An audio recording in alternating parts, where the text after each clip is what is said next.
mayambu ahanbamaktada Manipuri wari yumjauna mayambu amuka hana taram noksari ngasi so aikoina bhapna saduna ijaba wari amakak mayamda khudol tamjarage haidana puduna laksari wari asi pathokcharakpa matamda soikiba langkiba yaurabasu mayamna puksel sauna ngakpiyo haidana haijari wari asi liba natraga laikhidraba kanagumba amataga mari lenana ijaba wari nasadi bhapna saduna ijaba wari amakakni aduga amana channel asibu mapung phanba matamda saruk yabibo ina ado madomna like amadi subscribe share tobiramu haiduna haijari phare mayam adudi wari asi aunaba tawjaraklage wari asigi maming ku manungki haksang Shandip nongmagi paisa tanabani haidana mahaksu mahaki gari magic ado maduda gari asi line chenduna paisa dumak talakpa nupani masa si lairaba imungdagi horakpa misak oibana paisa tanba matamda asuki matig yamna thawai yawba haibado irami Shandip nongmagi numita gari lepa haibado nongmata tawraktri mahaki nupina su thabak ado nashangamdrabadi toklo haiba phawbada Shandip yaba kauba laikhidraba misak amani paisa tanba matamda suki matig yamna thawai yauna nungti khudingi tanduna laklaba nupa amani mahaki gari driver oiminaba sauba haidana nupa amalai sauba sima khoigi laikai degini mamanaba sauba sina bhai Shandip ngasidi paisa kyam talage Shandip na khangdeda kayabu talibano yamna ga talam gadaba mande nong asi su khara mangi ngasidi aduna mi su yamna thokti paisa se pangyam yamna tandaba sida isa se kaya thoina nungaiti nahan makhadi sangau se paiba matamda paisa si yamna sona laibani adubu ngasigi numisimadi paisa si ison sona laibudi nangdi kayam talage saubana khangdeda idi kaya talibano khara makhadi tale phare ado nang last gari oibanina nang lehukidura Shandip na hoi bhai ai last gari oibanina nghaktang lehukigi misu khara makhadi tholakpa yaidana saubana hoi adudi nghaktang ngairage Shandip na ai ngaidrasu dum chaloda nang yumda nupi angang singaira manida ai di khara thengna halakadawbani pung nipan tarpa swai sida isi gari asi thauduna lakadabani mamana ba saubana oh phare dudi ai yumda hana ngairamagi Shandip su hoi haidana khummi saubasu gari ado start hauduna damak thaukhre asum taudana Shandip su gari ado asum ngaina lairingai mi somata tholakte nupa ani khakta phing lakle hospital manakta khamlubana Shandip ki gari asi nupa ani do khara thona lakle nupa ani asi laklaba matungda khara ahloi bu nupa sina ai bungo kari gumba amta hajagi agadra Shandip na hoi yani pabung habiyo ibungo gi gari asi lambudi kitang lapi haibabu aikhoina haigadoriba wahi singasi ibungo na yarakadra pabung haidana di khangoi hairaga khangadabani kari wahino pabung ahaloi rabunu pasi ia haiduna tawi karada hawai bunu pasina sumna hairai sum tawbani marup aigi nong lupa ama thori yalaga siba aduda moktagi puthorakadabani ambulance mayam singadu swana ba lawba sakhi haidana amata lehogdi aduna hojikse matam ngalingaida yumda putharaklo seba tawrasi haiba ambulance singasisu lam arapada sakhiba maramna makusu lakpada khara tapkadaba sakhibada ngairi hari aduna marupki gari sidang yaktang thimbiyo haibabu khoi su bhara do khara sauna pijagi Shandip sumunna wakhal khalli aina ngasi thingadori basi asiba thinba haibasi ngasina hanbani aibu thinsira ngasi gi numisi paisa su yamna taboidi kaya bu taram gadoribano sinadi ngasi gi oiba paisa sinadi oiroi aibu thinsira natraga halakpa matamdana kari asumna khanjana duna lairingai khara ahloirabanu pasina asumna hairai ibungo na piyo haiba paisa do aikhoi mantekna jaroi ibungo na piyo haiba paisa do aikhoi pijagi ibungo na aikhoi gi awaba sitangdi mateng kitangdi pangbiyuda ambulance singduna thabak khangbo iragadi makhoi gi gari du dadam thilanba yaba madumaksu natre ambulance aduda pigadaba paisa do ibungo da saruk ani hengatna pijagi Shandip su madugi wafam adu taba matamda Shandip na wakhalda sumna khalli ai bo singbagi masi thilasira ai paisa su yamna taadi masi wena thilagi ai su hoi haidana yakrage phare pabung hospital si sigi manak waida lairiba hospital asidara ahal oiraba amadi nahaduna hoi haidana khumi. Sandipna phare pabung gari sida kakhatpiraklo hospital tamna sangasi. Adubu Sandip mahaki masado gari gumba kharadi khanjanai. Paisagi damakta hingbanina miyoibasi paisa pige haibada pamdaba kanagumba amata laiti. Aduna paisa khara hena sauna pige haibada Sandip so adumak yakhre. Hospital manung tamna thaujalakle. Asumna manung tamna thaujalak kana aduda ngihaktang dingai. Sandip mahaki wakhalda khara sarangnai. Amuk thinsira amuk thingumsira haidana wakhalda khara sarangnai. Sandip na sumna khalli. Amuk thiluraga kasu thudokpa tawroidabra. Laikai da mi asiba pukhaluba putharakpa singadusu karigumba amatadi tawdi. Aibu thillagadi amuktang yengsira. Oh pare yenglagi. Haidana Sandip da wakhal khalli. Mayumdagi sumahaki nupina phone tawrakle. Sandip sumasado ahanba tawrakpaduda phone adu ring lakpaduda masado khampre khangli. Sandip na phone ado paikhatli. Aduga sumna hai. Kari laire. Dada yumda halakhiroidro. Aise gari reserve ama sakadaba lai khara lam lapi. Khara thenga kadaba mali. Namana sa sak lamabadi adum sathoklamlo. Ado lam lapado kayam sangna lapki. Yam laptaba oiragadi ngairaga adum lairasu lairagi. Sandipna khara thenga kadaba mali. Ahinga duda yumda halakadabani. Sathomo ai horen gyan tana laga dum sarasu sarage. Natraga swagi manak nakpasida dum sarasu sarage. Sathomo. Asumna sak sathoklo hairakpaduda mahaki nupisu hoi haidana phone adu thamkhre. Sandip su phamba yaba phamlaba matung mok tamna gari du thaujalaklo haidana hairakli. Sandip su mahaki phambam aduda phamlambado phuk haugalakpada mahaki phambam gi phi matai thangba saruki yot aduda kotuna phi ado segai khre. Purit ado khara matat ama segai. Sandipna ish kaisu laitraba sigi kotpham su laitaba sida pallaga mok segai ni. Pharisi ai su dum changlagi.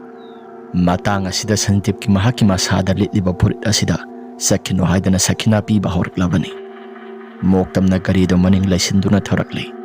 Gari ase mok tamna thaujilaklaba kana duda asiba hakchang yauraba ku du puthorakle. Hospital gi miyoi singaduna ku du puthorakle. Asiba hakchang yauraba ku du puthorakpaduda Sandip su khara mateng pangle. Sandip na wakhal ta khalli.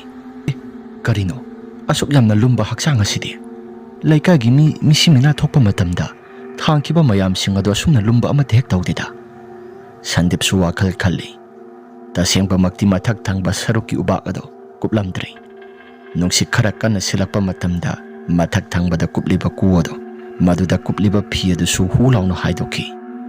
Adumna haidokibaduda asiba hakchang ado Sandip su misana na utu uri. Asiba hakchang ado masaga makoka tongan tadugi matup kakpa makai mangak samado matup ani thokna kaklaga lairami. Makok thangba saruk adu su mamit taraw panglaga Sandip tamna yenglami. Mataw adu Sandip ki masado hainadabana yadre. Mayado su ika karaga asiba hakchang ado karigumba ama hainingbagumna mataw ama tawrambaduda Sandip ki mahaki masado hainingdaba phaurakle. Sandip na khalli. Kari nunggi aidi mafam jaga asida lakluribano. Paisa kharagidamakta isu ngasigi numit asi onthokna tangadorida. Sumaina sumpurabadi hakchang asi yararoida. Ai mapa sida hairagi. Siriba nupa masasi masigi mapa si asoba kawi. Aduga mayamba amani haidana laklibaduna yaima kawi. Khara ahaloiraba nupaduda Sandipna sumnahai. Babung kaikumba amta haijageba. Khara ahaloiraba nupaduna ibungo kari haisiba. Babung sigi hakchang yauriba ku asi phina sumaina sum kupaga thambadi yaroida. Laiba leitaba ubakla wara kari gumba amata mathaksida kari gumba khara phujimbirabadi phanida. Ahalladu su hoi haire aduga asi bakchang asi masigi mathak thangbada yauriba ku sigi saruk ado kupsimbiraklo haidan hairami. Hospital ki miyoi sing aduna ubak khara puthorakle. Nasai makadagi ubak si laitabani. Haujikti ubak si laire. Aduna matik sana phajana phujimbiraklage haidana ubak adu tawraga ku mathak thangba saruk ihang badu phujilakle. Asum tawdana phi angobu yomlakpado maduna makha thangba saruk manung aduda pulap hapsingkre. Asum tawdana Sandip ado masada kiramba pumnamak sing ado phari mahaki gari manungda dhuk ado kayam yauri haidana yengi supnatagi yengba matamda maket masak amaga dhuk amaga lairami Sandip so sumna khalli oh laidi leibasani ai suisas iki daki dhuk ase tharaga gari ase lamsang chapa matamda khara mateng oinani da phare masi hojik chu khalagi Sandip su masado hainaraktaba maramna dhuk ado parap thaure asum tawdana hospital ki authority dagi death certificate ado matik chana lauri aduga mayam bayai amadi mahaki mapa asauba siri bahaksang asiga maning thangba saruki madugi pareng aduda tongi taseng na hairabada Sandip ki gari asi mamang thangba sit ki pareng adudi masagi hanegi oi aduga maning thangba saruk adudi Sandip oina sidoklaba body amani semdok sadok tana sangna sit adu thai aduga mayai thangbam khong aduda maduda asi bahaksang haplaba ku adu hapi matai thangba saruk aduda mapa masani do adu makphami asum tawdana Sandip adusu gari do thauba horakle gari do khara thauba horaklaba kana aduda lam ado kadai waidano haidan hangi mapa sobuduna talakle adubu Sandip ki mahaki masada kari kumba wahang amadi hangi Sandip masana hangjai kaino da Sigi mapa masani haidana toriba sisu siriba si mahaki masana tabra mayam basisu kapalaw bagi makhol amate hektadi kapalaw badi lairadana ngasai makhadagi kapning bagi saktam amate hektadi ani maksi ai bukarino da ngasi uriba singasi asi hairaga Sandip ado gari do dum thawi walan amata ngangnadi makhoi ahumak khara thoraklaba kana duda lamhangoi kariboi tawba jaga ama lagle madugi jaga do hek yauraklaba kan Sandip ki mahaki masado makhoi ahum suwa amata ngangnadi aduna tumina sapasi nungaiti isai tharake haidana isai thaba horakle asumni isai thaba kana duda bluetooth tagi samaga thai YouTube tagi bluetooth samaga thaba duda Sandip mahakna monda nungaina karigumba amata tawraga satli isik laga sapadu nungaiti haidana adumak satpani Sandip na isai asisu nungaiba amata hek laktida next tawraga yengadabra asi hairaga next tawbaga amata satkidre adumak makha tana thawraga lai ngai haktangi matungda makhoina taramba isai ado mathang lakpana YouTube ki auto thangkiba music ado bhut ki song natraga music kumba ama lakli madu lakpa matamda Sandip ki mahaki masado karino haidana yengi Sandip na kaino da bhut ki music oina lakli basina pung asisu tare tasilakle ai muthalage da haidana muthatli asum tawduna leiringai asi bahaksang hapliba kuado madugi mathak thangba saruk aduda karigumba posak amana dong launa makhadagi thilakpagi makhola matarakle Sandip madugi makhola do taba matamda ahanbada mahaki gari asida dub launa thilibra haiduna khallubani aduga di asi bahaksang yauriba ku asi ki manung aduda kanagumba amana khotpagum thinbagum taraklibado Sandip su tarakle Sandip na taraklaba matam aduda wakhalda sumna khalli tarakliba makhola sidi kadomdagino hairaga nak yekta leidanengi adubu kanagumba amata leibudi uramde Sandip na tung laithok tuna yenglubada ku manung aduda kanagumba amana thilakpado madu taraga lairami madu tarakpaduda Sandip na sigi makhola sidi ku manung dagi natra mapa masa ani dusu yengna dana kiba sakpa mamada ani do lairami ani dusu kireba Sandip na khalli Sandip na pabung ga marup kado mamang thangba sida muktang kakhalakera haidana Sandip na hairami asobana ibungo yanida sida sumphamgi nangi gari gi dhuk amata yaudrabo pabung ngasai thakibani dhuk loina loirami hojik ngaktangi mamangda lokhibada ngairibani maduki wahe do taba matamda mahapabung aduna sumnai rakhi onthokna pharak tagadorida dukan su thong loina lonakre ningtham thagi matamnina Sandip na pabung yana ba pangna ba dum salasida yumbu yoradi dum yari sidagi kyang wali gi pabung hoigido ibungo yamna walida khara khak thoraga yabanati lamasi aikhoina hospital dagi putorak palambido hospital dagi na khoi gi yum phawbasi 50 km ni satlibasi Sandipsu madu hairakpa matam maduda masadu swai laukiba ama phawkhri.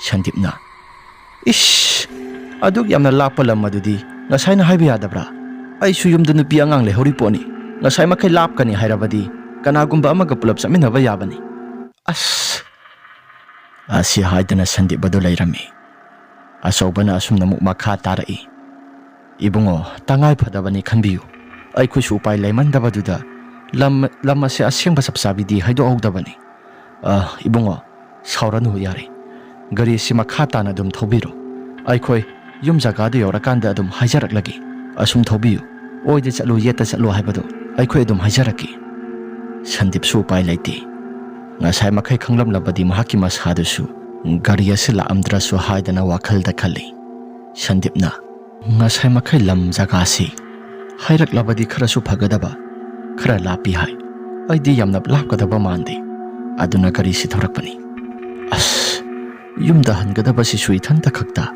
phara onthokna hek takreda Sandipna gari do muk thauna makha tauna tung laithok hanglai pabunggi isanupaga pabunga si maikhet yaubibra ani do yaugde haidana khumlai maikhu amata sizinade haiduna Sandipna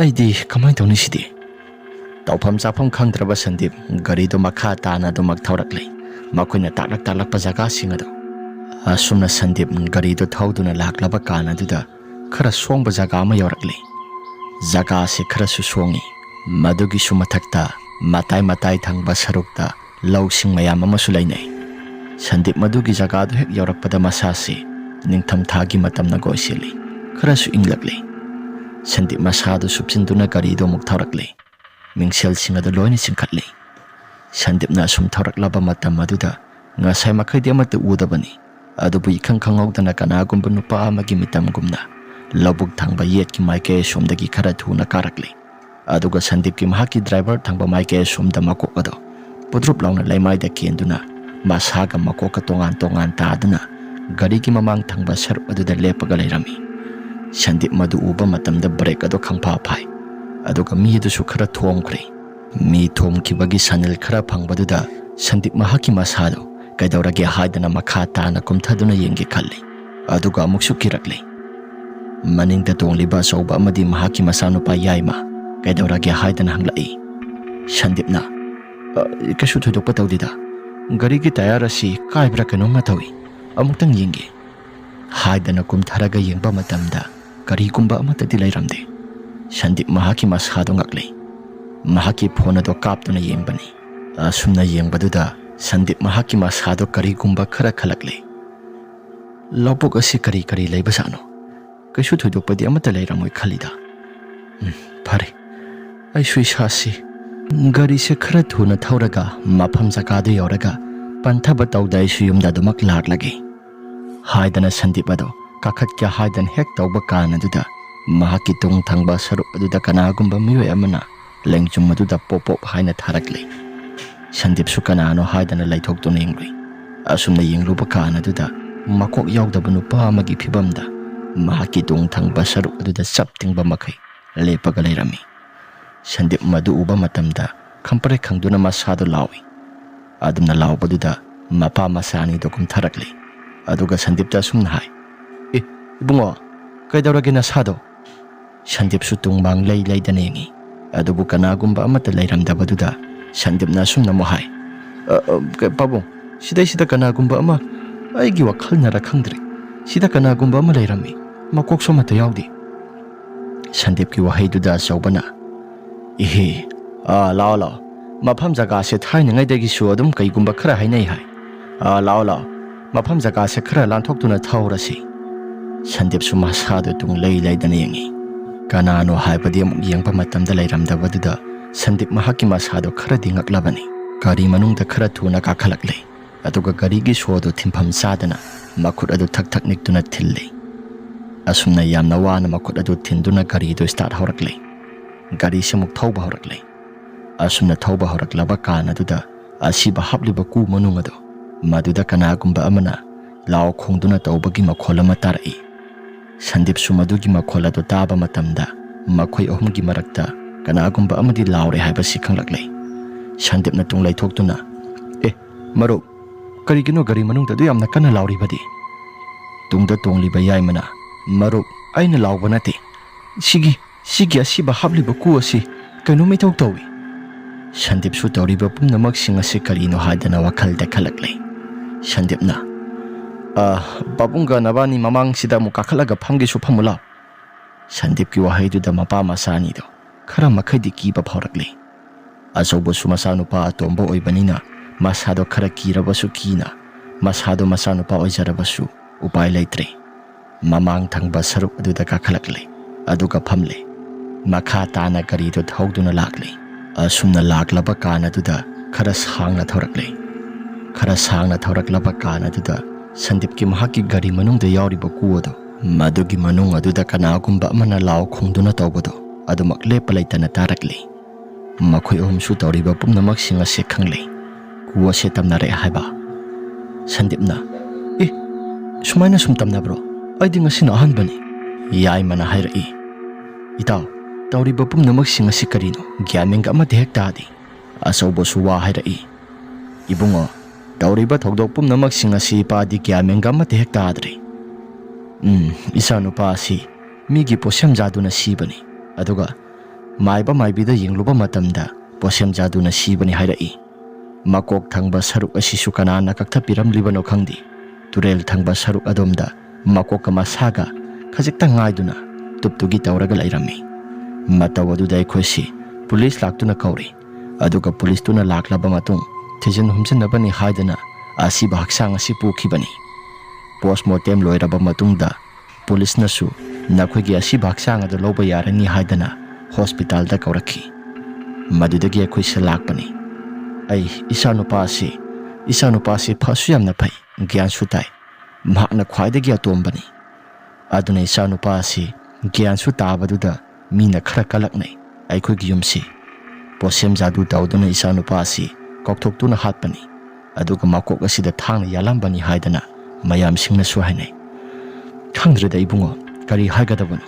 ꯑꯩꯒꯤ ꯂꯥꯏꯕꯛ ꯑꯁꯤꯗꯤ ꯏꯆꯥꯅꯨꯄꯥ ꯑꯍꯜ ꯑꯗꯨꯁꯨ ꯒꯥꯔꯤ accident ꯇꯧꯗꯨꯅ ꯁꯤꯈ꯭ꯔꯦ꯫ ꯃꯌꯥꯝꯕ ꯌꯥꯏꯃꯁꯤꯒ ꯃꯍꯥꯛꯀ ꯈꯛꯇ ꯉꯥꯏꯍꯧꯔꯕꯅꯤ꯫ ꯑꯇꯣꯝꯕꯁꯤ ꯁꯤꯈ꯭ꯔꯕꯅꯤꯅ ꯃꯌꯥꯝꯕ ꯌꯥꯏꯃꯁꯤꯁꯨ ꯃꯥ ꯃꯊꯟꯇ ꯈꯛꯇ ꯉꯥꯏꯍꯧꯔꯦ꯫ ꯏꯕꯨꯡꯉꯣ, ꯀꯔꯤ ꯍꯥꯏꯒꯗꯕꯅꯣ ꯈꯪꯗ꯭ꯔꯦ꯫ ꯏꯄꯥꯗꯤ ꯌꯥꯝꯅ ꯋꯥꯔꯦ꯫ ꯉꯁꯥꯏ ꯃꯈꯩ ꯀꯞꯄ ꯎꯔꯝꯗꯕ ꯑꯆꯧꯕ ꯍꯤꯛ ꯂꯥꯎꯅ ꯀꯞꯄ ꯍꯧꯔꯛꯂꯦ꯫ ꯌꯥꯏꯃꯗꯨꯁꯨ ꯀꯞꯂꯦ꯫ ꯌꯥꯏꯃꯅ ꯊꯦꯝꯃꯤ, ꯄꯥꯕꯥ, ꯌꯥꯔꯦꯁꯤ, ꯍꯧꯈ꯭ꯔꯗꯤ ꯍꯧꯈ꯭ꯔꯦ꯫ ꯂꯩꯍꯧꯔꯤꯕ ꯑꯩꯈꯣꯏ ꯈꯔ ꯈꯛꯇꯪꯒꯤ ꯈꯜꯂꯒ ꯄꯥꯕꯁꯨ ꯀꯞꯄ ꯌꯥꯗꯦ꯫ ꯏꯅꯥꯎꯁꯤ ꯅꯨꯡꯁꯨ ꯅꯨꯡꯁꯤ, ꯑꯗꯨꯕꯨ ꯃꯍꯥꯛꯀꯤ ꯂꯥꯏꯕꯛꯇ ꯑꯁꯨꯝꯅ ꯊꯣꯛꯑꯣ ꯍꯥꯏꯗꯅ ꯇꯝꯂꯝꯂꯕꯅꯤꯅ ꯀꯔꯤꯗꯤ ꯎꯄꯥꯏ ꯂꯩ꯫ ꯑꯁꯤ ꯍꯥꯏꯔꯒ ꯃꯄꯥ ꯃꯆꯥꯗꯣ ꯒꯥꯔꯤꯗꯣ ꯑꯗꯨꯝ ꯇꯣꯡꯉꯤ꯫ ꯇꯨꯡ ꯊꯪꯕ ꯁꯔꯨꯛꯇ ꯇꯧꯔꯝꯕ ꯄꯨꯝꯅꯃꯛꯁꯤꯡ ꯑꯗꯣ ꯆꯞ ꯂꯥꯎꯅ ꯍꯦꯛꯇ ꯂꯦꯞꯄꯤ꯫ ꯉꯥꯏꯍꯥꯛꯇꯪꯒꯤ ꯃꯇꯨꯡꯗ ꯇꯨꯡ ꯊꯪꯕ ꯁꯔꯨꯛꯇ ꯊꯝꯂꯤꯕ ꯀꯨ ꯑꯗꯣ ꯃꯗꯨꯒꯤ ꯃꯅꯨꯡꯗ ꯑꯄꯨꯝ ꯑꯁꯥꯒꯤ ꯃꯅꯝ ꯌꯥꯝꯅ ꯅꯝꯕ ꯍꯧꯔꯛꯂꯦ꯫ ꯃꯅꯝꯁꯤꯡ ꯑꯗꯨ ꯅꯝꯂꯛꯄꯗꯨꯗ ꯌꯥꯏꯃ ꯃꯍꯥꯛꯀꯤ ꯃꯁꯥꯗ ꯀꯔꯤꯅꯣ ꯍꯥꯏꯗꯅ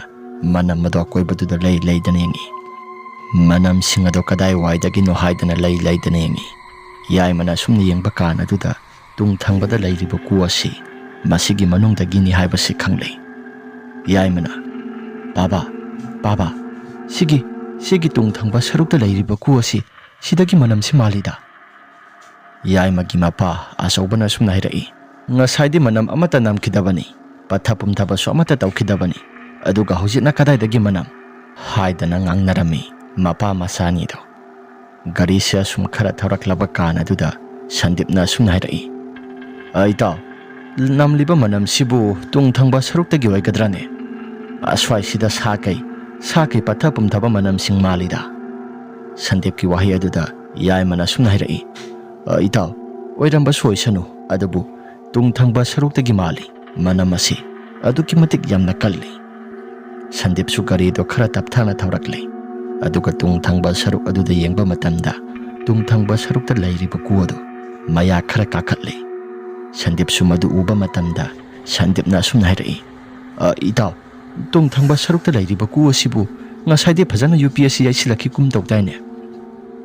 ꯁꯟꯗꯤꯞꯀꯤ ꯋꯥꯍꯩ ꯑꯗꯨ ꯇꯥꯕ ꯃꯇꯝꯗ ꯌꯥꯏꯃꯁꯨ ꯂꯩꯊꯣꯛꯇꯨꯅ ꯌꯦꯡꯂꯨꯏ꯫ ꯌꯥꯏꯃꯅ ꯂꯩꯊꯣꯛꯇꯨꯅ ꯌꯦꯡꯂꯨꯕꯗꯨꯗ ꯀꯔꯤꯒꯨꯝꯕ ꯑꯃꯠꯇꯗꯤ ꯍꯦꯛ ꯇꯧꯔꯝꯗꯦ꯫ ꯌꯥꯏꯃꯅ, ꯏꯇꯥꯎ, ꯀꯩꯁꯨ ꯊꯣꯏꯗꯣꯛꯄ ꯑꯃꯠꯇ ꯇꯧꯗꯦꯗ ꯏꯇꯥꯎꯒꯤ ꯃꯤꯠꯇ ꯎꯔꯤꯕ꯭ꯔꯥ ꯁꯟꯗꯤꯞꯁꯨ ꯍꯟꯗꯛꯃꯨꯛꯇꯤ ꯂꯩꯊꯣꯛꯇꯨꯅ ꯌꯦꯡꯂꯨꯏ ꯀꯔꯤꯒꯨꯝꯕ ꯑꯃꯠꯇꯗꯤ ꯂꯩꯔꯝꯗꯦ ꯃꯇꯧ ꯑꯗꯨꯗ ꯃꯈꯣꯏ ꯑꯅꯤꯁꯤ ꯉꯛꯂꯩ ꯌꯥꯏꯃꯅ ꯀꯩꯒꯨꯝꯕ ꯑꯃꯠꯇ ꯇꯧꯗꯦ ꯍꯥꯏꯔꯛꯏ ꯑꯗꯨꯒ ꯁꯟꯗꯤꯞꯅꯁꯨ ꯈꯔ ꯃꯈꯩꯗꯤ ꯇꯧꯔꯦ ꯍꯥꯏꯗꯅ ꯋꯥ ꯈꯔ ꯉꯥꯡꯅꯔꯝꯃꯤ ꯑꯁꯨꯝꯅ ꯇꯧꯗꯨꯅ ꯂꯩꯔꯤꯉꯩ ꯀꯨ ꯃꯅꯨꯡꯗ ꯌꯥꯎꯔꯤꯕ ꯑꯁꯤꯕ ꯍꯛꯆꯥꯡ ꯑꯗꯨ ꯃꯗꯨꯅ ꯀꯨ ꯃꯅꯨꯡ ꯊꯪꯕ ꯁꯔꯨꯛ ꯑꯗꯨꯗꯒꯤ ꯗꯣꯡ ꯗꯣꯡ ꯂꯥꯎꯅ ꯑꯃꯨꯛ ꯊꯤꯜꯂꯛꯂꯦ ꯍꯟꯗꯛꯃꯨꯛꯇꯤ ꯌꯥꯝꯅ ꯁꯥꯐꯨ ꯀꯟꯅ ꯊꯤꯜꯂꯛꯏ ꯃꯊꯛ ꯊꯪꯕꯗ ꯂꯩꯔꯤꯕ ꯃꯊꯛꯀꯤ ꯀꯨ ꯑꯁꯤꯕꯨ ꯈꯜꯂꯤꯕ ꯎꯕꯥꯛ ꯑꯗꯨ ꯀꯥꯏꯒꯦ ꯍꯥꯏꯗꯅ ꯇꯧꯏ ꯑꯁꯨꯝꯅ ꯀꯥꯏꯒꯦ ꯍꯥꯏꯗꯅ ꯇꯧꯕꯗꯨꯗ ꯁꯟꯗꯤꯞ ꯀꯔꯤꯅꯣ ꯍꯥꯏꯗꯅ ꯇꯨꯡ ꯂꯩꯊꯣꯛꯇꯨꯅ ꯌꯦꯡꯂꯨꯏ ꯑꯁꯨꯝꯅ ꯌꯦꯡꯕꯗꯨꯗ ꯀꯨꯒꯤ ꯃꯅꯨꯡ ꯊꯪꯕꯗ ꯌꯥꯎꯔꯤꯕ ꯃꯈꯨꯠ ꯑꯗꯨ ꯃꯤ ꯑꯗꯨꯒꯤ ꯃꯈꯨꯠ ꯑꯗꯨ ꯃꯄꯥꯟ ꯊꯣꯡ ꯊꯪꯕ ꯁꯔꯨꯛ ꯑꯗꯨꯗ ꯊꯣꯛꯀꯦ ꯍꯥꯏꯗꯅ ꯇꯧꯔꯛꯄꯒꯨꯝꯅ ꯃꯈꯨꯠ ꯑꯃ ꯎꯔꯛꯂꯦ ꯃꯈꯨꯠ ꯑꯗꯨ ꯃꯨꯁꯤꯟ ꯃꯨꯅ ꯎꯏ ꯄꯠꯊ ꯄꯨꯝꯊꯕꯒꯤ ꯃꯇꯧꯒꯨꯝꯅ ꯁꯔꯨ ꯁꯌꯥꯡ ꯈꯔꯁꯨ ꯃꯇꯦꯛ ꯃꯇꯦꯛ ꯑꯣꯏꯅ ꯎꯏ ꯐꯤ ꯑꯉꯧꯕꯗꯨꯁꯨ ꯃꯇꯥꯏ ꯊꯪꯕ ꯁꯔꯨꯛ ꯑꯗꯨꯗ ꯈꯔ ꯅꯥꯟꯊꯔꯛꯂꯦ ꯃꯗꯨ ꯎꯕꯗ ꯁꯟꯗꯤꯞꯅ ꯏꯇꯥꯎ ꯁꯤꯗ ꯂꯩꯔꯤꯁꯤ ꯑꯝꯇ ꯌꯦꯡꯉꯨ ꯍꯥꯏꯔꯒ ꯁꯟꯗꯤꯞ ꯑꯗꯨ ꯒꯥꯔꯤꯗꯣ ꯕ꯭ꯔꯦꯛ ꯈꯪꯐꯥ ꯐꯥꯏ ꯁꯟꯗꯤꯞꯅ ꯑꯗꯨꯝꯅ ꯍꯥꯏꯔꯛꯄ ꯀꯥꯟ ꯑꯗꯨꯗ ꯌꯥꯏꯃꯁꯨ ꯌꯦꯡꯂꯨꯏ ꯌꯥꯏꯃꯗꯤ ꯀꯔꯤꯒꯨꯝꯕ ꯑꯃꯠꯇ ꯎꯗꯦ ꯃꯈꯣꯜ ꯇꯃꯛ ꯇꯥꯈꯤꯕꯒꯤ ꯋꯥꯅꯤ ꯌꯥꯏꯃꯅ ꯑꯁꯨꯝꯅ ꯑꯃꯨꯛ ꯈꯨꯝꯃꯤ ꯏꯇꯥꯎ ꯀꯩꯁꯨ ꯊꯣꯏꯗꯣꯛꯄ ꯑꯃꯠꯇ ꯇꯧꯗꯦꯗ ꯏꯇꯥꯎꯒꯤ ꯃꯤꯠꯇ ꯎꯕ ꯅꯠꯇꯕ꯭ꯔꯥ ꯁꯟꯗꯤꯞꯁꯨ ꯑꯃꯨꯛꯀ ꯍꯟꯅ ꯌꯦꯡꯕꯗ ꯀꯔꯤꯒꯨꯝꯕ ꯑꯃꯠꯇꯗꯤ ꯇꯧꯔꯝꯗ꯭ꯔꯦ ꯁꯟꯗꯤꯞꯁꯤ ꯃꯁꯥꯁꯤ ꯄꯥꯈꯠꯄꯅ ꯌꯥꯔꯛꯇ꯭ꯔꯦ ꯁꯟꯗꯤꯞꯅ ꯏꯇꯥꯎ ꯅꯣꯏꯒꯤ ꯏꯃꯨꯡ ꯃꯅꯨꯡꯒꯤ ꯃꯤꯑꯣꯏꯁꯤꯡ ꯀꯅꯥ ꯀꯅꯥꯅꯣ ꯃꯐꯝ ꯑꯁꯤꯗ ꯒꯥꯔꯤꯁꯤ ꯈꯥꯝꯂꯒꯦ ꯅꯈꯣꯏꯒꯤ ꯃꯤꯑꯣꯏꯁꯤꯡ ꯈꯔ ꯀꯧꯔꯣ ꯃꯐꯝ ꯖꯒꯥꯁꯤꯗ ꯑꯩꯈꯣꯏ ꯉꯥꯏꯔꯒ ꯅꯈꯣꯏꯒꯤ ꯏꯃꯨꯡ ꯃꯅꯨꯡꯒꯤ ꯃꯤꯑꯣꯏꯁꯤꯡ ꯑꯗꯨ ꯂꯥꯛꯂꯕ ꯀꯥꯟ ꯃꯈꯣꯏꯅ ꯂꯥꯛꯂꯤꯕ ꯒꯥꯔꯤ ꯑꯗꯨꯗ ꯑꯁꯤꯕ ꯍꯛꯆꯥꯡ ꯑꯁꯤ ꯄꯨꯗꯨꯅ ꯆꯠꯈ꯭ꯔꯣ ꯑꯩ ꯃꯐꯝ ꯑꯁꯤꯗꯒꯤ ꯑꯩ ꯊꯤꯟꯕ ꯉꯝꯃꯔꯣꯏ ꯑꯩ ꯌꯨꯝꯗ ꯑꯗꯨꯝ ꯍꯟꯖꯈ꯭ꯔꯒꯦ ꯁꯟꯗꯤꯞꯀꯤ ꯋꯥꯍꯩ ꯑꯗꯨꯗ ꯑꯆꯧꯕꯅ ꯏꯕꯨꯡꯉꯣ ꯊꯤꯟꯕꯅ ꯊꯤꯜꯂꯕꯗꯤ ꯃꯄꯨꯡ ꯐꯥꯅ ꯈꯔ ꯊꯤꯟꯕꯤꯌꯨ ꯑꯩꯈꯣꯏꯁꯨ ꯈꯨꯗꯣꯡꯆꯥꯗꯕ ꯈꯔ ꯐꯔꯛ ꯇꯥꯗꯅ ꯇꯧꯕꯅꯤ ꯌꯥꯏꯃꯅ ꯈꯔ ꯆꯠꯊꯣꯛꯇꯨꯅ ꯐꯣꯟ ꯑꯗꯨ ꯇꯧꯒꯦ ꯍꯥꯏꯗꯅ ꯇꯧꯔꯝꯃꯤ ꯑꯁꯨꯝꯅ ꯐꯣꯟ ꯇꯧꯒꯦ ꯍꯥꯏꯗꯅ ꯇꯧꯕꯗꯨꯗ ꯅꯦꯠꯋꯥꯛꯁꯨ ꯑꯃꯠꯇ ꯐꯪꯂꯝꯗꯦ ꯌꯥꯏꯃꯅ ꯏꯇꯥꯎꯒꯤ ꯋꯥꯐꯝ ꯑꯗꯨ ꯑꯩꯈꯣꯏꯁꯨ ꯈꯪꯏ ꯑꯗꯨꯕꯨ ꯐꯣꯟ ꯇꯧꯒꯦ ꯍꯥꯏꯗꯅ ꯇꯧꯕꯗ ꯅꯦꯠꯋꯥꯛꯁꯨ ꯑꯃꯠꯇ ꯐꯪꯗꯦ ꯋꯥꯔꯁꯨ ꯋꯥꯅ ꯏꯇꯥꯎꯅ ꯌꯨꯝ ꯐꯥꯎꯗꯤ ꯊꯤꯟꯕꯗꯤ ꯊꯤꯜꯍꯟꯅꯤꯡꯉꯤ ꯅꯦꯠꯋꯥꯛꯁꯨ ꯑꯃꯠꯇ ꯐꯪꯗꯦ ꯍꯥꯏꯔꯛꯄꯗꯨꯗ ꯁꯟꯗꯤꯞ ꯎꯄꯥꯏ ꯂꯩꯇ꯭ꯔꯦ ꯒꯥꯔꯤ ꯃꯊꯛ ꯑꯗꯨꯗ ꯀꯥꯈꯠꯂꯛꯂꯣ ꯑꯃꯨꯛ ꯊꯧꯔꯁꯤ ꯍꯥꯏꯗꯅ ꯍꯥꯏꯔꯝꯃꯤ ꯁꯟꯗꯤꯞ ꯑꯗꯨ ꯒꯥꯔꯤ ꯃꯊꯛꯇ ꯀꯥꯈꯠꯂꯛꯂꯦ ꯑꯗꯨꯒ ꯃꯈꯣꯏ ꯑꯅꯤꯗꯨꯁꯨ ꯀꯥꯈꯠꯂꯛꯂꯣ ꯍꯥꯏꯗꯅ ꯍꯥꯏꯔꯝꯃꯤ ꯑꯁꯨꯝ ꯇꯧꯗꯅ ꯋꯥꯒ ꯑꯃꯠꯇ ꯉꯥꯡꯅꯗꯕꯤ ꯒꯥꯔꯤ ꯑꯁꯤ ꯑꯗꯨꯝ ꯃꯈꯥ ꯇꯥꯅ ꯊꯧꯗꯨꯅ ꯂꯥꯛꯂꯤ ꯑꯁꯨꯝꯅ ꯂꯥꯛꯂꯕ ꯀꯥꯟ ꯑꯗꯨꯗ ꯃꯈꯥ ꯇꯥꯅ ꯀꯌꯥ ꯊꯣꯏꯗꯣꯛꯄ ꯑꯃꯠꯇꯁꯨ ꯇꯧꯈꯤꯗ꯭ꯔꯦ ꯁꯟꯗꯤꯞ ꯃꯈꯣꯏꯒꯤ ꯂꯩꯐꯝ ꯇꯥꯅ ꯈꯔ ꯊꯧꯗꯨꯅ ꯂꯥꯛꯂꯕ ꯀꯥꯟ ꯂꯩꯐꯝ ꯑꯗꯨ ꯌꯧꯔꯦ ꯂꯩꯐꯝ ꯑꯗꯨ ꯌꯧꯔꯕ ꯀꯥꯟ ꯑꯗꯨꯗ ꯂꯩꯀꯥꯏꯒꯤ ꯃꯤꯑꯣꯏꯁꯤꯡꯅ ꯑꯣꯛꯂꯦ ꯁꯟꯗꯤꯞꯁꯨ ꯃꯁꯥꯗꯨ ꯏꯄꯥ ꯄꯥꯈꯠꯇꯨꯅ ꯑꯁꯤꯕ ꯍꯛꯆꯥꯡ ꯑꯗꯨ ꯊꯥꯡꯗꯕ ꯌꯥꯎꯗ꯭ꯔꯦ ꯑꯆꯧꯕꯅ ꯊꯣꯛꯇꯨꯅ ꯍꯥꯏꯔꯛꯏ ꯏꯕꯨꯡꯉꯣ ꯌꯥꯝꯅ ꯅꯨꯡꯉꯥꯏꯖꯔꯦ ꯑꯩꯈꯣꯏ ꯑꯍꯨꯝꯁꯤ ꯌꯥꯝꯅ ꯋꯥꯃꯤꯟꯅꯔꯦ ꯏꯕꯨꯡꯉꯣꯒꯤ ꯄꯩꯁꯥꯗꯣ ꯀꯌꯥꯅꯤ ꯍꯥꯏꯕ ꯁꯟꯗꯤꯞꯁꯨ ꯃꯍꯥꯛꯀꯤ ꯑꯇꯥꯕ ꯄꯩꯁꯥꯗꯣ ꯍꯥꯏꯔꯝꯃꯤ ꯃꯗꯨꯗ ꯑꯆꯧꯕꯅ ꯁꯨꯝꯅ ꯍꯥꯏꯔꯛꯏ ꯏꯕꯨꯡꯉꯣꯅ ꯍꯥꯏꯔꯛꯂꯤꯕ ꯄꯩꯁꯥꯁꯤ ꯌꯥꯝꯃꯟꯗꯦ ꯋꯥꯁꯨ ꯌꯥꯝꯅ ꯋꯥꯃꯤꯟꯅꯔꯛꯂꯦ ꯂꯝꯁꯨ ꯈꯔ ꯂꯥꯞꯄꯒ ꯑꯩ 2,000 ꯈꯛ ꯍꯦꯟꯒꯠꯆꯔꯒꯦ ꯑꯁꯤ ꯍꯥꯏꯔꯒ 2,000 ꯍꯦꯟꯒꯠꯂꯛꯂꯦ ꯉꯁꯥꯏ ꯃꯈꯩ ꯀꯤꯈꯤꯕ ꯃꯌꯥꯝ ꯑꯃꯗꯤ ꯇꯧꯔꯤꯕ ꯃꯌꯥꯝ ꯄꯨꯝꯅꯃꯛꯁꯤꯡ ꯑꯗꯨꯅ ꯃꯔꯝ ꯑꯣꯏꯗꯨꯅ 2,000 ꯍꯦꯟꯒꯠꯂꯛꯄꯗꯨꯗ ꯁꯟꯗꯤꯞꯀꯤ ꯃꯁꯥꯗꯣ ꯈꯔ ꯑꯀꯤꯕ ꯐꯔꯝꯃꯤ ꯁꯟꯗꯤꯞꯁꯨ ꯄꯟꯊꯕ ꯇꯧꯗ ꯑꯗꯨꯃꯛ ꯂꯥꯛꯂꯦ ꯁꯟꯗꯤꯞꯅ ꯑꯁꯨꯝ ꯊꯧꯔꯛꯂꯕ ꯀꯥꯟ ꯑꯗꯨꯗ ꯃꯍꯥꯛ ꯃꯊꯟꯇ ꯊꯧꯒꯗꯕ ꯑꯣꯏꯕꯅꯤꯅ ꯒꯥꯔꯤꯒꯤ ꯏꯁꯩ ꯑꯗꯨ ꯌꯥꯝꯅ ꯍꯧꯅ ꯍꯧꯅ ꯊꯥꯒꯠꯂꯛꯂꯦ ꯉꯁꯥꯏ ꯃꯈꯩ ꯂꯥꯡꯕ ꯈꯣꯠꯄ ꯇꯧꯔꯨꯕ ꯑꯀꯤ ꯑꯈꯪ ꯅꯪꯂꯛꯄ ꯄꯨꯝꯅꯃꯛꯁꯤꯡ ꯑꯗꯣ ꯄꯨꯡ ꯑꯗꯣ ꯀꯌꯥ ꯇꯥꯔꯒꯦ ꯍꯥꯏꯗꯅ ꯌꯦꯡꯂꯨꯕ ꯃꯇꯝ ꯑꯗꯨꯗ ꯄꯨꯡ 11:30 ꯇꯥꯔꯝꯃꯤ ꯃꯍꯥꯛꯀꯤ ꯅꯨꯄꯤꯅꯁꯨ ꯐꯣꯟ ꯇꯧꯔꯛꯏ ꯃꯗꯨꯗ ꯁꯟꯗꯤꯞꯅ ꯑꯩ ꯂꯝꯕꯤꯗ ꯍꯜꯂꯛꯂꯦ ꯅꯪ ꯒ꯭ꯌꯥꯟ ꯇꯥꯅ ꯇꯨꯝꯊꯣꯛꯑꯝꯃꯣ ꯑꯩ ꯂꯥꯛꯀꯗꯧꯔꯦ ꯉꯥꯏꯍꯥꯛꯇꯪ ꯂꯩꯔꯗꯤ ꯌꯨꯝꯗ ꯌꯧꯔꯛꯑꯅꯤꯗ ꯇꯨꯝꯊꯣꯛꯑꯝꯃꯣ ꯑꯩ ꯍꯣꯔꯦꯟ ꯌꯧꯔꯛꯀꯥꯟꯗ ꯍꯥꯏꯔꯛꯑꯒꯦ ꯑꯁꯤ ꯍꯥꯏꯗꯅ ꯃꯇꯩ ꯃꯅꯥꯎ ꯑꯅꯤꯗꯣ ꯋꯥꯔꯤ ꯋꯥꯇꯥꯏ ꯁꯥꯟꯅꯗꯨꯅ ꯁꯟꯗꯤꯞꯀꯤ ꯅꯨꯄꯤꯗꯣ ꯐꯣꯟ ꯊꯝꯍꯟꯈ꯭ꯔꯦ ꯁꯟꯗꯤꯞꯁꯨ ꯃꯊꯟꯇ ꯒꯥꯔꯤꯗꯣ ꯊꯧꯕꯗꯤ ꯇꯟꯕꯅꯤꯅ ꯏꯁꯩ ꯑꯁꯤ ꯍꯧꯅ ꯍꯧꯅ ꯊꯥꯗꯨꯅ ꯍꯦꯛꯇ ꯂꯥꯛꯂꯦ ꯑꯁꯨꯝꯅ ꯂꯥꯛꯂꯕ ꯀꯥꯟ ꯃꯍꯥꯛꯀꯤ ꯏꯁꯩ ꯑꯁꯤ ꯀꯔꯤꯒꯨꯝꯕ ꯑꯃꯠꯇ ꯇꯧꯗ ꯆꯞ ꯍꯦꯛꯇ ꯂꯦꯞꯄ ꯍꯧꯔꯛꯏ ꯒꯥꯔꯤ ꯃꯅꯨꯡ ꯑꯁꯤꯗ ꯃꯊꯟꯇ ꯈꯛꯇꯅꯤ ꯑꯁꯨꯝꯅ ꯂꯩꯔꯤꯕ ꯀꯥꯟ ꯑꯗꯨꯗ ꯁꯟꯗꯤꯞ ꯃꯍꯥꯛꯀꯤ ꯃꯁꯥꯁꯤ ꯀꯔꯤꯅꯣ ꯍꯥꯏꯗꯅ ꯑꯀꯣꯏꯕꯗꯨꯗ ꯂꯩꯗꯨꯅ ꯌꯦꯡꯂꯝꯃꯤ ꯁꯟꯗꯤꯞ ꯑꯀꯣꯏꯕꯗ ꯀꯔꯤꯒꯨꯝꯕ ꯑꯃꯠꯇꯁꯨ ꯇꯧꯗꯦ ꯃꯍꯥꯛꯀꯤ ꯒꯥꯔꯤꯗꯨꯗ ꯄꯨꯠꯄꯥ ꯍꯥꯏꯗꯨꯅ ꯒꯥꯔꯤꯒꯤ ꯏꯁꯩ ꯑꯗꯨ ꯃꯨꯠꯄꯗꯨꯗ ꯁꯟꯗꯤꯞ ꯃꯍꯥꯛꯀꯤ ꯃꯁꯥꯗꯣ ꯈꯔ ꯃꯈꯩꯗꯤ ꯆꯤꯡꯅꯩ ꯑꯗꯨꯕꯨ ꯀꯌꯥ ꯊꯣꯏꯅ ꯆꯤꯡꯅꯕꯗꯤ ꯑꯣꯏꯗ꯭ꯔꯤ Makha tana garido dum thauduna lagle. Asumna laklaba kana tuda Sandip mahaki masada yamna khangki kiba ma phaurakle. Ngasai manam yamna namthi hakiba jagadu yorakle. Madugi jagadu hek yoraklaba kana tuda Sandip mahaki masada haininga leitana kiba phaurakle. Mahaki gari gi manung thangba saruk asida tung thangba saruk asida kanaguma miyoi khara murum sonduna wari sanabagum tawi. Sandip su karino haidana mahaksu amata yengdre. Masada di kibana yaraktre. Sandipna tung thangba saruk asida tungi basi karino. Mina tabra mi mangkreda. Sandip su mi mali haidana wakalda khalle adubu yengbadi amata ngamlamde. Sandipna aibo yum yoba ngamdana sigadarabra. Ngasigi numisimadi asumna tawgani khanglabadi aisi laksaram loidabani. Lamasi ilap lapde yamna punglap lapo oide khara makhaidi lapi haibaduda yamna laptabo oiradana aisi yamna laptabo oina khaludana aisi gari ase adum thauduna lakpani. Adugadi lamasi yamna lapaga leirami. Phare aisu gari ase khara yangna thaurage. Ahingi matam asida kanagumba amatasu janade. Haidana gari do khara yangna thauba horakle. Asumna thauba horaklaba kan Sandip ki mahaki mathak thangba gari dugi mathak aduda gari gumba posak ama taakibagum yamna hauna tarakle. Sandip su gari no haidana yengdi. Asumna sum yamna yangna thauраклaba kan aduda mahaki gari ki tayara do maning thangba saruk ado pokhaibagum na makhol khara thokirami. Makhol ado thokpa matamda gari do khara makhaidi hai. Sandip na asumna khalle. As tanja sida karino. Gari ase onthokna su pharak onthokna taaba haibado oikreda. Gari ki tayara se mukai riba sala. Haidana gari do khamle. Aduga makha thangba sarukta kumthaduna maningi tayara singadu yengle. Gari gumba amata di leiramde. Sandipna gari gumba amata sulaitana aduga gari. Ai mafam jaga si khara thuna salhobana phanida. Sandip sumadu haina gari do khara yangna thauduna lagle. Asumna laklaba kana duda gari ki matung thangba sarukta yamna sangna laikiba ngasai ku thamkiba jagado maduda kanagumba amana nokpagumna makhol ase khara tapthana tarakle. Sandip madugi makhol adu taba matamda mamaidu hutlaithoktumna yengloi adubu kanagumba amata leibadi uramde. Sandip takiba makhol singado karino haidana mahak wakhalde khalle. Asumna wakhalde khalaklaba kana duda asumna mahakna tung thangba saruk asida takiba khonjal singadudi karino. Aibo hausiwaida takibadu hairaga mahaksu wakhal khalle. Asumna leiringai mahaki garido dum lepa leitana thaurakle. Mahakna asum thauраклaba kana duda mahaki hekna kal thangbada khariba mingsel thonau ki mingsel adu maduda kanagumba ama leibagumna mahaki masada phaurakle. Sandip su hanna phauba yengba tawda adum garido thawi. Asum garido thauраклaba kana duda mahaki tung thangba saruk adom da sumakhol khara gari ki mathak thangba duda chabit netpagumna makhol khara tarakle. Sandip su tawriba pumnamak singa si karino haidana mahak wakhal ta khalle. Sandipna tasingba makti aigi gari asida asiba haksang pokhibaduda thawai asima sidai sida leirabra aise onthona supang khreda. Ngasai imung adudagi gari ki manungda thanaba dhuk khara kendal khara maket ama purakadabani. Hojik thinglaba matam asida dukan so amata thong hangnade. Ai salake mas khara thuna satragadi ai awafamda soidana taba yaida. Gari ki mathak thangba sarukta dongda haidana mi khara satlibadasu makhol khara tarakpagum tawribado Sandip mawa amata lawraktre. Kibadi masada aduma phawi adubu yumdadi khara thuna yaurage haidana gari ado khara thuna thaurakle. Asumna thauраклaba kana duda mahaki nakal thangba thongnawado maduda kanagumba ama leiba male haidana wakhalda khankibado phatlai thoktuna yengloi.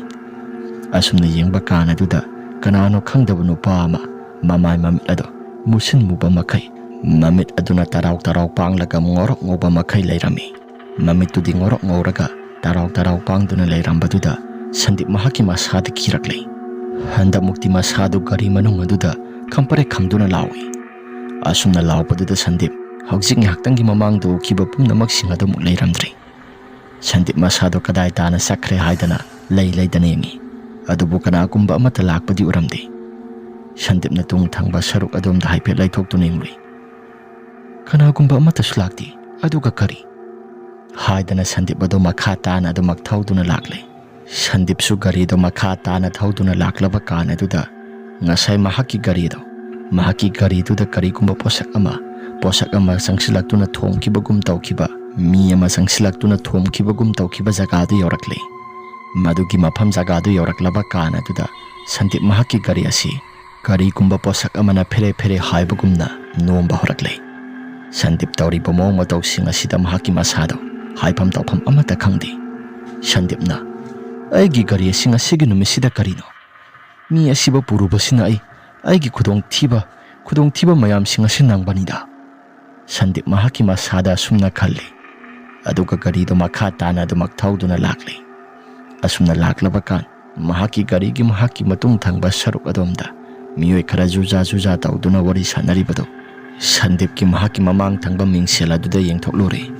ꯃꯃꯥꯡꯒꯤ ꯍꯥꯞꯄꯤꯕ ꯃꯤꯡꯁꯦꯜ ꯑꯗꯨꯗ ꯍꯦꯛ ꯌꯦꯡꯂꯨꯕ ꯀꯥꯟ ꯑꯗꯨꯗ ꯃꯇꯨꯡ ꯊꯪꯕ ꯁꯔꯨꯛ ꯑꯁꯤꯗ ꯀꯅꯥꯒꯨꯝꯕ ꯃꯤꯁꯛ ꯑꯃ ꯐꯝꯗꯨꯅ ꯂꯩꯔꯝꯃꯤ ꯃꯍꯥꯛꯅ ꯎꯔꯤꯕꯁꯤ ꯉꯁꯥꯏ ꯀꯨ ꯃꯅꯨꯡꯗ ꯍꯥꯞꯈꯤꯕ ꯅꯨꯄꯥ ꯑꯗꯨꯅꯤ ꯃꯤꯡꯁꯦꯜ ꯑꯗꯨꯗ ꯇꯥꯕ ꯃꯃꯤ ꯑꯗꯣ ꯃꯍꯥꯛꯁꯨ ꯃꯌꯦꯛ ꯁꯦꯡꯅ ꯍꯦꯛꯇ ꯎꯏ ꯁꯟꯗꯤꯞꯅ ꯁꯤꯗꯤ ꯉꯁꯥꯏ ꯑꯩꯅ ꯊꯤꯡꯈꯤꯕ ꯅꯨꯄꯥ ꯃꯆꯥ ꯑꯁꯤꯕ ꯍꯛꯆꯥꯡ ꯑꯗꯨ ꯅꯠꯇ꯭ꯔꯥ ꯃꯥꯅꯤꯗ ꯑꯗꯨꯒ ꯀꯔꯤ ꯍꯥꯏꯗꯅ ꯁꯟꯗꯤꯞꯁꯨ ꯂꯩꯊꯣꯛꯇꯨꯅ ꯌꯦꯡꯂꯨꯕꯗ ꯀꯔꯤꯒꯨꯝꯕ ꯑꯃꯠꯇꯗꯤ ꯂꯩꯕ ꯎꯔꯝꯗꯦ ꯁꯟꯗꯤꯞꯁꯨ ꯇꯧꯔꯤꯕ ꯄꯨꯝꯅꯃꯛꯁꯤꯡ ꯑꯁꯤꯗ ꯃꯁꯥꯁꯤ ꯑꯉꯥꯎꯕ ꯍꯥꯏꯕꯗꯨ ꯑꯣꯏꯔꯛꯂꯦ ꯉꯥꯏꯍꯥꯛꯇꯪꯒꯤ ꯃꯇꯨꯡꯗ ꯀꯔꯤꯒꯨꯝꯕ ꯄꯣꯠꯁꯛ ꯑꯃꯅ ꯒꯥꯔꯤ ꯃꯅꯨꯡ ꯑꯗꯨꯗ ꯗꯣꯡ ꯗꯣꯡ ꯍꯥꯏꯗꯨꯅ ꯑꯃꯨꯛ ꯊꯤꯟꯕ ꯍꯧꯔꯛꯂꯦ ꯍꯟꯗꯛꯃꯨꯛꯁꯨ ꯌꯦꯡꯊꯣꯛꯂꯨꯕ ꯀꯥꯟ ꯑꯗꯨꯗ ꯉꯁꯥꯏꯒꯤ ꯀꯨ ꯑꯗꯣ ꯆꯞ ꯃꯥꯟꯅꯅ ꯑꯃꯨꯛ ꯌꯥꯎꯗꯨꯅ ꯂꯩꯔꯝꯃꯤ ꯍꯟꯗꯛꯃꯨꯛꯇꯤ ꯀꯨ ꯑꯁꯤ ꯀꯅꯥꯒꯨꯝꯕ ꯑꯃꯅ ꯃꯊꯛ ꯊꯪꯕ ꯁꯔꯨꯛꯀꯤ ꯎꯕꯥꯛ ꯑꯁꯤ ꯐꯛꯀꯥꯏꯒꯦ ꯍꯥꯏꯕꯒꯤ ꯃꯇꯥꯒꯨꯝꯅ ꯇꯧꯔꯛꯂꯦ ꯍꯟꯗꯛꯃꯨꯛꯇꯤ ꯀꯨ ꯑꯁꯤꯒꯤ ꯃꯅꯨꯡ ꯑꯁꯤꯗ ꯏ ꯃꯌꯥꯝ ꯑꯃ ꯖꯣꯔꯣ ꯖꯣꯔꯣ ꯂꯥꯎꯅ ꯍꯥꯏꯊꯔꯛꯂꯦ ꯁꯟꯗꯤꯞꯅ ꯎꯔꯤꯕ ꯄꯨꯝꯅꯃꯛꯁꯤꯡ ꯑꯁꯤ ꯑꯁꯦꯡꯕ ꯑꯃꯠꯇ ꯅꯠꯇꯦ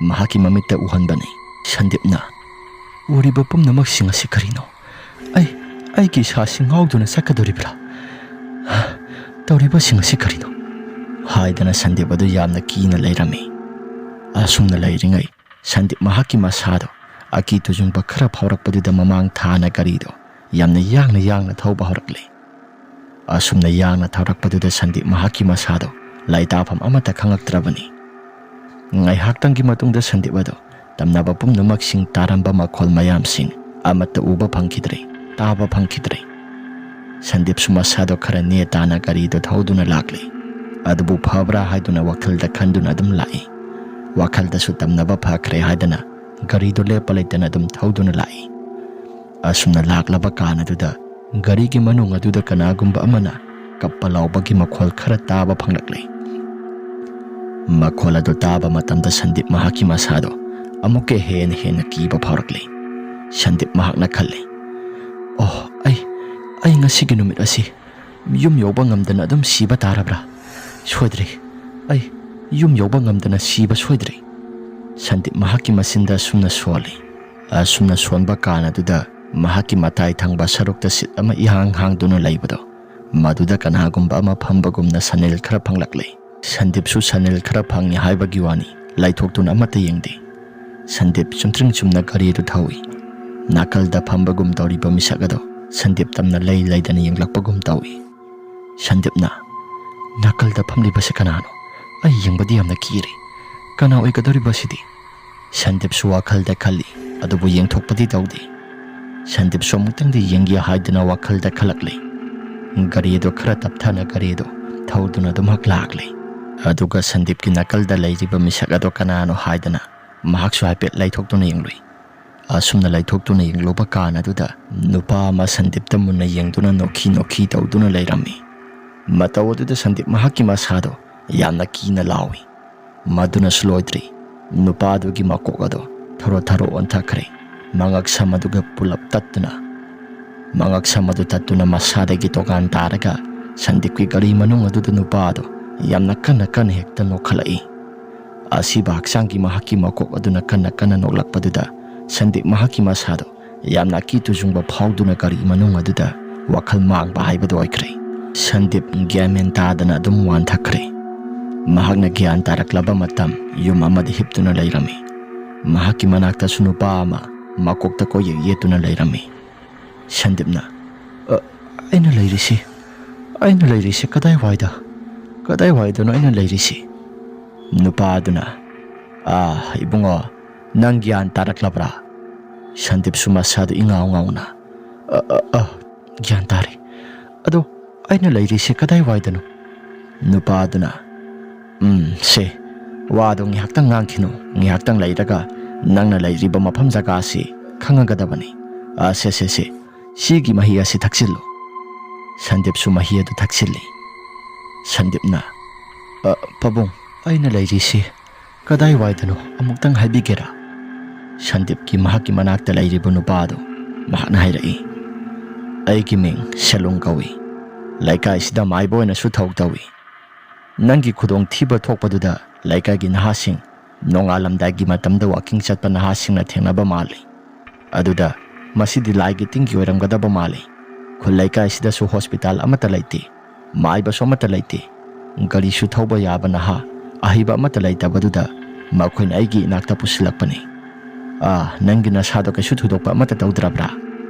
ꯁꯟꯗꯤꯞꯅ ꯍꯣꯏ ꯑꯣꯖꯥ ꯃꯥꯏꯕ, ꯑꯩ ꯀꯩꯁꯨ ꯊꯣꯏꯗꯣꯛꯄ ꯑꯃꯠꯇ ꯇꯧꯗ꯭ꯔꯤ. ꯑꯗꯨꯕꯨ ꯃꯇꯧ ꯀꯔꯝꯅ ꯑꯩꯒꯤ ꯏꯅꯥꯛ ꯑꯁꯤꯗ ꯉꯁꯥꯏꯒꯤ ꯊꯣꯛꯈꯤꯕ ꯊꯧꯗꯣꯛꯁꯤꯡ ꯑꯗꯨ ꯑꯣꯖꯥ ꯃꯥꯏꯕꯅ ꯌꯦꯡꯕ ꯃꯇꯝꯗꯗꯤ ꯂꯣꯏꯅ ꯎꯔꯝꯕ ꯌꯥꯏ. ꯁꯦꯂꯨꯡꯅ ꯑꯩꯗꯤ ꯅꯪꯒꯤ ꯅꯁꯥꯁꯦ ꯎꯕ ꯃꯇꯝꯗ ꯉꯁꯥꯏ ꯊꯣꯛꯈꯤꯕ ꯊꯧꯗꯣꯛꯁꯤꯡ, ꯅꯪꯅ ꯃꯃꯥꯡ ꯊꯛꯇ ꯎꯈꯤꯕ ꯄꯨꯝꯅꯃꯛꯁꯤꯡ ꯑꯗꯣ ꯂꯣꯏꯅ ꯈꯪꯈ꯭ꯔꯦ. ꯅꯪꯒꯤ ꯒꯥꯔꯤꯁꯤꯁꯨ ꯃꯥꯡꯂꯦ. ꯑꯗꯨꯅ ꯃꯐꯝ ꯖꯒꯥꯁꯤꯗ ꯂꯥꯏꯒꯤ ꯇꯤꯟꯒꯤ ꯈꯔ ꯇꯧꯔꯕ ꯃꯇꯨꯡ ꯅꯌꯨꯝꯗ ꯍꯜꯂꯨ. ꯅꯪ ꯅꯁꯥꯁꯤꯁꯨ ꯉꯔꯥꯡ ꯀꯩꯅꯣ ꯈꯔ ꯑꯣꯛꯅꯈ꯭ꯔꯦ.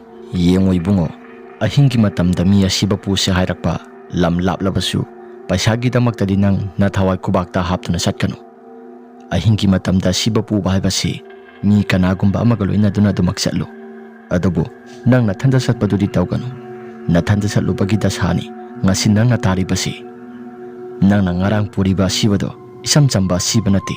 ꯃꯤꯅ ꯄꯣꯠꯁꯦꯝ ꯖꯥꯗꯨ ꯇꯧꯔꯒ ꯍꯥꯠꯈꯤꯕ ꯑꯁꯤꯕꯅꯤ.